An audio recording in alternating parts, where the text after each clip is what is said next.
देशामध्ये विविधता आहे, राज्य वेगळे आहेत, प्रत्येक ठिकाणचं प्रत्येक वेळेला हवामान वेगळं असतं, मानसिकता वेगळी आहे, प्रादेशिक प्रश्न वेगळे आहेत. पण भारतीय जनता पक्षाला वन नेशन वन इलेक्शनपेक्षा वन पार्टी वन इलेक्शनमध्ये जास्त इंटरेस्ट आहे. वन पार्टी वन इलेक्शन आणि त्यांची जी वाटचाल आहे ती या माध्यमातून वन पार्टी वन इलेक्शन, दुसरा कोणताही पक्ष राहता कामा नये. आणि त्यानंतर आता त्यांचे जे महिला आरक्षणाच्या नावाखाली डिलिमिटेशन बिलाचा जो विषय चालू आहे, 850 खासदार करण्याचं आणि पुन्हा एकदा त्या माध्यमातून भाजपाला आपला देश ताब्यात घेण्याचं, तो काय त्यांचा सरळ हेतू नाहीये.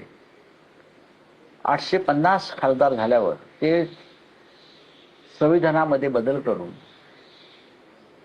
भारतामध्ये राष्ट्राध्यक्ष पद्धत आणण्याचा विचारामध्ये आहे.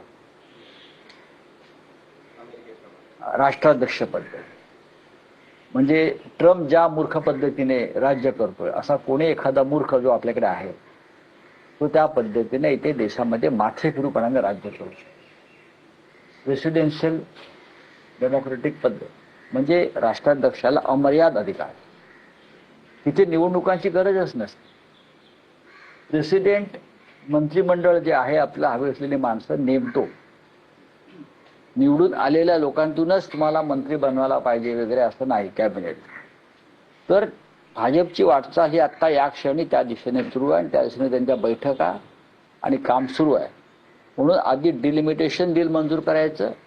डिलिमिटेशन बिल मंजूर झाल्यावरती घटनेमध्ये पूर्णपणे बदल करून संविधान बदलून मोडून या देशातली लोकशाही संपवून राष्ट्राध्यक्ष पद्धत आणायची आणि परत या देशाच्या छातीवर राष्ट्राध्यक्ष म्हणून मोदींना बसवायचं. मोदींना बसवायचं अशा पद्धतीची वाटचाल लोकशाही मोडण्याच्या दिशेने सुरू आहे. त्याच्यामुळे ह्या सगळ्या जे चाललंय काय वन नेशन वन इलेक्शन वगैरे वगैरे हे सगळे वरवरचे बुडबुड आहे. पण आमचा विरोध आहे, आमचा विरोध आहे त्याला.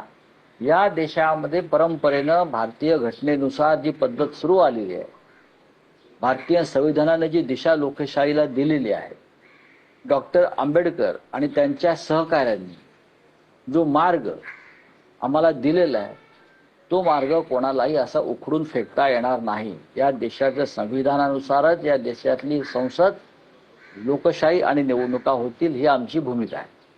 पुढच्या आठवड्यात संसदेचं पावसाळी अधिवेशन सुरू होतं आहे.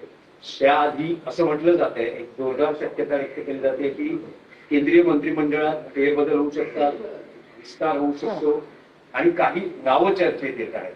महाराष्ट्रातली ही काही नावं चर्चेत आहेत. महाराष्ट्रातली नावं, किती नावं चर्चेत आहेत महाराष्ट्रात? असं म्हटलं जाते की शिंदे शिवसेनेच्या म्हणजे सहभागी झालेल्या 6 खासदारांपैकी काहींना त्या मंत्रिमंडळात स्थान. हे बघा, अशी एक चर्चा आहे की देवेंद्र फडणवीस यांना केंद्रात अर्थमंत्री केलं जाऊ शकतं.